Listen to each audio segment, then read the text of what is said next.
আমার নবীর একজন পালক পুত্র ছিল যায়েদ ইবনে হারেস। যায়েদ ইবনে হারেস তিনি যখন ছোট্ট বালক, তিনার মায়ের সাথে তিনি বেড়াইতে গেছেন। এক জায়গায় বেড়াতে যাবেন, অনেক দূরের রাস্তা। সন্ধ্যা যখন হয়ে গেল, আগেকার মানুষদেরকে ডাকাত ধরতো, ডাকাত। ওই আজ থেকে ১৫০০ বছর আগে মানুষদেরকে ডাকাতে ধরতো। আমাদের মনে হয় এখন আর ধরে না, এখনো ধরে না। ওই জাহিলি যুগের মধ্যে ডাকাইতে ধরতো, ডাকাইতে ধরে মালচামানা ফাইলে নিয়ে যাইতো। যদি মালচামানা না পাইতো, মানুষকে কি করতো, জব্দ করে বিক্রি করে দিত। ওই জামানায় মানুষকে বিক্রি করা চলতো। মানুষদেরকে বড় বড় ধনী লোকেরা কিনা কৃতদাস বানায়া রাখতো। নাউজুবিল্লাহ বলি। তো যায়েদ ইবনে হারেস তার মার সাথে বেড়াইতে গেছে। সন্ধ্যা ঘনিয়ে আসছে, মরুর রাস্তা, ডাকাইতে ধরে ফেলছে। এখন তার মার কাছ থেকে কোনো কিছু পায়নি, কিন্তু যায়েদ খুব সুন্দর একটা বালক ছিল। ওই যায়েদকে ডাকাতের দল ছিনায়া নিয়ে গেছে। পরের দিন ওই উজ্জার মেলায়, ওই যে মক্কা শরীফের মধ্যে দুইটা দেবীর পূজা করত, লাত উজ্জা, এই উজ্জার মেলায় ওই যায়েদকে তুলে ধরেছেন। আমার নবীজির স্ত্রী আম্মাজান খাদিজাতুল কুবরা রাদিয়াল্লাহু তাআলা আনহা, তিনার একজন ভাইপো ছিল, ভাইয়ের ছেলে। ওই হারেসকে ক্রয় করলেন এবং আরো অনেকগুলো মানুষ কিনলেন। কিনা আম্মাজান খাদিজাতুল কুবরা রাদিয়াল্লাহু তাআলা আনহার কাছে যায় বলতেছে, হুফু, আমি অনেকগুলো মানুষ ক্রয় করে আনছি, আপনার যাকে ইচ্ছা হয় আপনি নিয়ে যান, আপনাকে আমি আজকে উপহার দিব। সুবহানাল্লাহ। আম্মাজান খাদিজাতুল কুবরা রাদিয়াল্লাহু তাআলা আনহা, তিনি একজন ভাগ্যবতী মহিলা। তিনি ওই শত শত মানুষ থেকে একটা বালককে বাছাই করেছেন, যেই বালক ছিলেন হযরতে যায়েদ। সুবহানাল্লাহ। তিনি তিনার ভাইপুকে বলতেছেন, বাবারে, আমার আর কোনো বাচ্চা পছন্দ হয় নাই, কোনো মানুষ পছন্দ হয় নাই, এই বালকটাকে আমার পছন্দ হয়েছে, ওই বালকটাকে আমাকে দিয়ে দাও। ওই বালকটাকে উপহার দিয়ে দিলেন।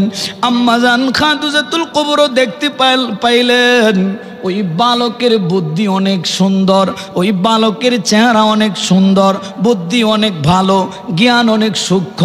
এই জন্যে তিনি ওই বাচ্চাটাকে নিয়ে নিলেন। ওই বাচ্চার নাম হযরতে যায়েদ। সুবহানাল্লাহ। বহুদিন পর্যন্ত আম্মাজান খাদিজাতুল কুবরা এই বাচ্চাটাকে লালন পালন করেছেন। ও আমার নরসিংহপুরের বাবাজিরা,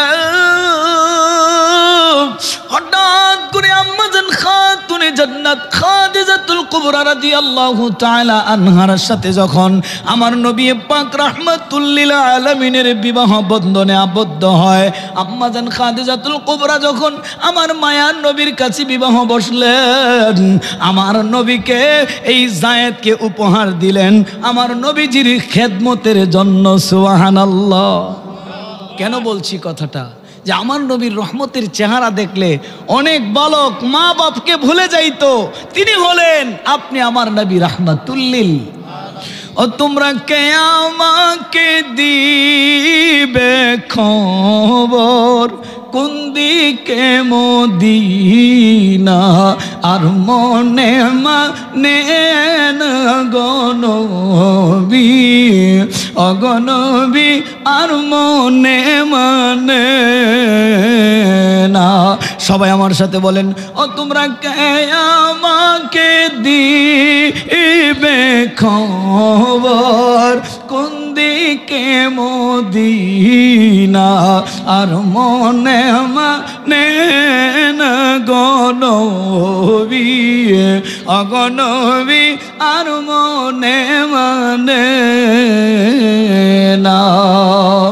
অহরহর জ্বলছে আগুন, জল দিলেও নিবে না গনবী, অগনবী জল দিলেও নিবে না। আমি দুরুদ সালাম পড়লে নবী গো, আমি দুরুদ সালাম পড়লে নবী গো ওগো নবী পাই মনে শান্ত আর মনে মনে গো নবী ওগো নবী আর মনে মনে না আমার বাবাজিরা যায়েদ ইবনে হারেসকে আমার নবীর খেদমতের জন্য আমার রাসূলকে উপহার দিলেন। যায়েদ ইবনে হারেস ওই ছোট্টকালে আমার নবীজির খেদমত করেন। আমার নবীজির খেদমত করতে করতে যায়েদ ইবনুল হারেস আমার নবীর সাথেই থাকেন। আমার নবী যেইখানে যায় যায়েদকে সাথে নিয়ে যায়। হঠাৎ করে ওই যায়েদের দেশের লোক মক্কা নগরীতে আসছিলেন হজের মৌসুমে তাওয়াফ করার জন্য। হঠাৎ করে যায়েদকে দেখলেন। যায়েদকে দেখা তারা যায়েদকে কোনো কিছু না বলে চলে গেলেন আবার বাড়ির দিকে। বাড়িতে যাইয়া যায়েদের বাবাকে ডাক দিয়া কয়, ওই দিক দিয়া যায়েদের বাবা কানতে কানতে বেহুশ, মা কানতে কানতে বেহাল। আপনারা বলেন এই পৃথিবীতে সন্তানের জন্য সব থেকে বেশি কান্দে কে? মা। যায়েদকে ডাকাইতে নিয়ে গেছিল কোন সময়? মা ওই এতদিন পর্যন্ত সন্তানের জন্য কানতে কানতে একবারে বেহাল হয়ে গেছে। এই জন্য কবি বলেন, এমন রাদিবে কেউ হবে না আমার মা গো, পিতা আনন্দে মাতায়া সায়রে বাসায়া সে যে চইলা গেল ফিরাইল না রে, ফিরাইল না। মায়ে দরিয়া জটরে কত কষ্ট করে এমন দরদি ববে খুঁজা পাবি না, এমন দরদি ববে কেউ হবে না আমার মা গো। যায়েদের মা যায়েদের জন্য কানতে কানতে বেহাল হয়ে গেছে, যায়েদের জন্য কানতে কানতে বেহুশ। ওই হজ যাত্রীরা যায়েদের মাকে যাইয়া বলে, আর কান্দিও না, তোমাদের যায়েদের সন্ধান পেয়েছি। বলে কোথায় পেয়েছো? বলে মক্কা নগরীর হেরামাইনের আশেপাশে যায়েদকে আমরা দেখেছি, আমরা তদন্ত নিয়েছি। ওখানে নাকি একজন ব্যক্তি আছে যার নাম আলামিন। সুবহানাল্লাহ। যার নাম আলামিন, ওই আলামিন অনেক ভালো। ওই আলামিনের কাছে তোমাদের সন্তান থাকে, ওই আলামিনের কাছে যদি যাও আমাদের বিশ্বাস তোমাদের যায়েদকে ফিরা পাইবা। সুবহানাল্লাহ। যায়েদের বাবা চলে গেলেন, যায়েদের বাবা চলে গেলেন মক্কা নগরীতে যাইয়া আমার নবীজির সন্ধান বের করলেন। আমার নবী বলেন, ও হারেস আপনি কেন এসেছেন? বলে আমি এসেছি আমার একটা বালক ডাকাতে ধরে নিয়ে গিয়েছিল। বলতেছে ওই বালক কোথায় আছে এখন? বলে সন্ধান পাইছি, ওই বালক আপনার কাছে আছে। বালকের নাম কি? বলে বালকের নাম হলো যায়েদ। সুবহানাল্লাহ। আমি শুনেছি যায়েদের বাবা হারেস বলে আমি শুনেছি আপনি নাকি আলামিন, আমি আপনাকে একটা টাকাও দিতে পারবো না, আমার যায়েদকে আপনি এমনি আমার সাথে দিয়ে দেন। যায়েদের মা কানতে কানতে বেহুশ হয়ে গেছে। মা যদি সন্তান হারায় আপনারা বলেন মা কানবে কেমন? বেশি না কম? বেশি না কম? মা কানতে কানতে বেহাল হয়ে গেছে। যায়েদের বাবা হারেস এই কথা বলার সাথে সাথেই আমার নবী বলতেছে ঠিক আছে আমি যায়েদকে ডাকি, আপনি বসেন। যায়েদকে ডাকলেন, যায়েদ আসলেন। এবার যায়েদের বাবাকে বললেন, ও যায়েদের বাবা হারেস, নেন আপনার যায়েদের সাথে আপনি কথা বলেন। যায়েদের সাথে কথা বলল, মার কথা বলল। তোমার মা কানতে কানতে বেহুশ হয়ে গেছে, তোমার মা কানতে কানতে বেহাল, আমি তোমার বাবা অনেক কষ্টের মধ্যে আছি তোমাকে হারাইয়া। চলো চলো নবীর কাছ থেকে বিদায় নিয়ে, ওই আলামিনের কাছ থেকে বিদায় নিয়ে তোমাকে আমাদের দেশের মধ্যে নিয়ে যাব। সুবহানাল্লাহ। এরি আমার রাঙ্গুরি পাড়ার বাবাজিরা, আসল কথাটা বলার জন্য ঘটনা বললাম গো বাবা। আমার নবীর যে কি মায়া, আমার নবীর যে কি দয়া, আমার নবীরে ওই বেঈমানেরা অনেকগুলো বেঈমান আমার নবীকে মারতে আইসা আমার নবীর নুরানি চেহারার দিকে তাকায় আর মারতে পারে নাই, কারণ আমার নবীর চেহারা মুবারক কেমন সুন্দর। কেউ যদি ইমানের সহিত মহব্বতে একবার তাকায়া গেছে, ওই ব্যক্তি আমার নবীর জন্য পাগল হয়ে গেছে। অপ্রিয় হাবিব পাগলের রাখছো কেন দূরে? আরে পাগল ছিল হানজালা নবী প্রেমেতে, গোসল করাইল তারে ফেরেশতার দলে। প্রিয় হাবিব পাগলের রাখছো কেন দূরে? বাবাজিরা, হযরত যায়েদ রাদিয়াল্লাহু তাআলা আনহু তিনার বাবার সাথে কথা বললেন। তিনার বাবা আমার নবীকে যাইয়া বলতেছেন, ও আলামিন, আপনি তো এই মক্কা মদিনার মধ্যে শ্রেষ্ঠ একজন মানব, আমি শুনেছি আপনি কি আমার বাচ্চাটাকে আমাকে দিয়ে দিবেন? আমার নবী বলে, যায়েদের বাবা হারেস, যান, আমি আপনার বাচ্চাটাকে আপনাকে দিয়ে দিলাম, এর জন্য আমি রসুলকে আপনি কিছু দিতে হবে না, যান আপনি যায়েদকে নিয়ে যান। যায়েদকে নিয়ে যান বলার সাথে সাথেই যায়েদের বাবা যায়েদের হাত ধরে টানে আর বলে, বাবা চলো চলো আমরা বাড়ির দিকে চলে যায়। কিন্তু আল্লাহর কুদরত, আমার নবীর মহব্বত কেমন! যায়েদের বাবা হারেসকে যায়েদ ডাক দিয়া কই, বাবা গো,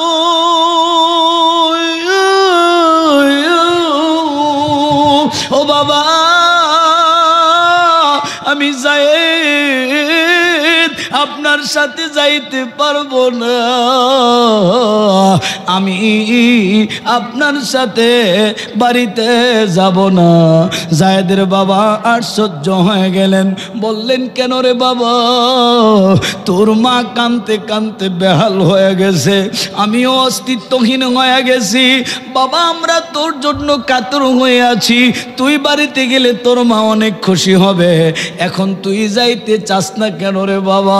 যায়েদ একবার বাবার চেহারার দিকে তাকায়, আবার আমার মায়ার নবীর নুরানি চেহারার দিকে তাকায়, হঠাৎ করে একটা চিৎকার দিয়া কয়, বাবা গো,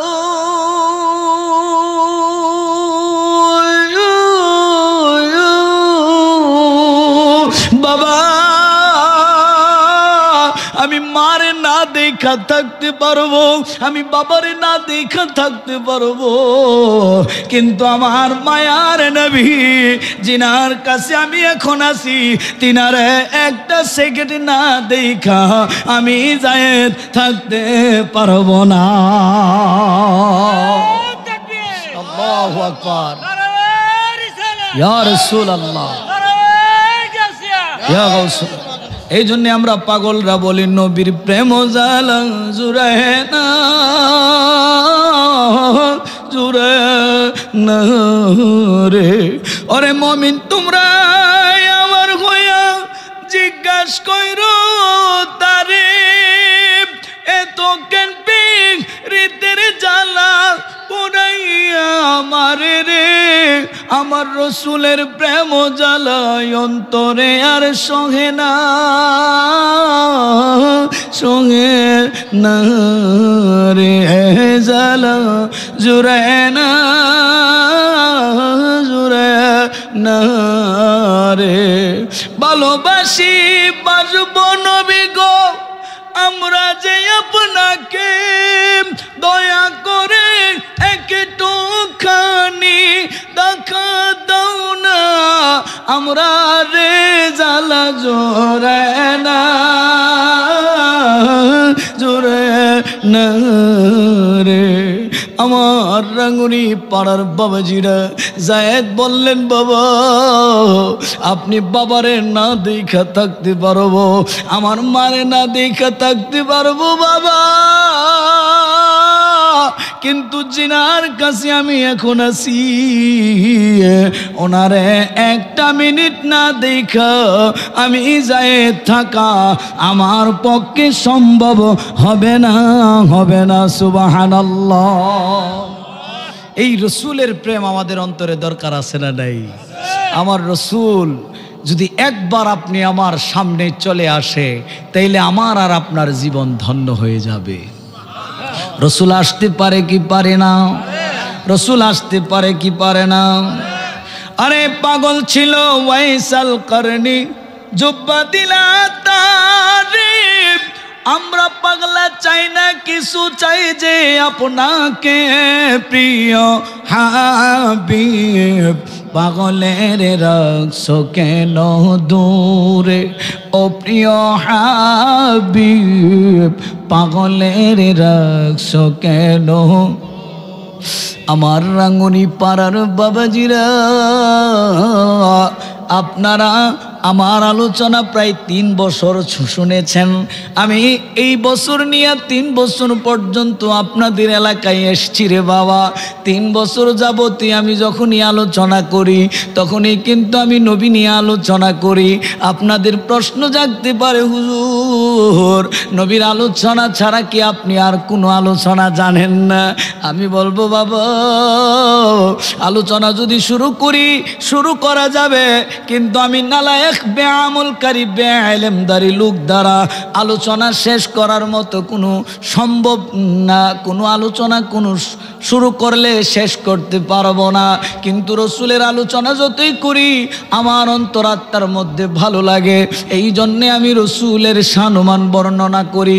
কারণ হইল আমার আল্লাহ সুবহানাহু ওয়া তাআলা বলেন, আমার রসুল প্রেম হলো পৃথিবীর শ্রেষ্ঠ প্রেম। যারা আমার রসুলের সাথে কানেকশন লাগায়া দিবে, তারা যেন আমি আল্লাহর সাথে কানেকশন লাগায়া দিল। আমার আল্লাহ বলেন, উল আয় মাহবুব আপনি বলে দিন, আমার নবীকে আমার আল্লাহ বলেন আপনি বলুন, ইয়া রাসূলুল্লাহ আপনি বলুন, ইন কুনতুম তুহিব্বুনাল্লাহ, যারা আমি আল্লাহকে মহব্বত করতে চাই, ফাত্তাবিউনি ইউহিব্বুকুমুল্লাহ, তারা যেন আপনারকে মহব্বত করে, আপনার অনুকরণ করে। যদি তারা আপনাকে মহব্বত এবং অনুকরণ করতে পারে, আমি আল্লাহ ঘোষণা দিলাম, ওয়াগফির লাকুম যুনুবাকুম ওয়াল্লাহু গফুরুর রহিম, আমি আল্লাহ তাদের জন্য ক্ষমাশীল হয়ে যাব, আমি আল্লাহ তাদের জন্য দয়াশীল হয়ে যাব। তাইলে কোরআন থেকে কি বুঝলাম? আমার নবীকে যদি ভালোবাসতে পারেন, আমার আল্লাহ আপনি আমার জন্য দয়াশীল হয়ে যাবে।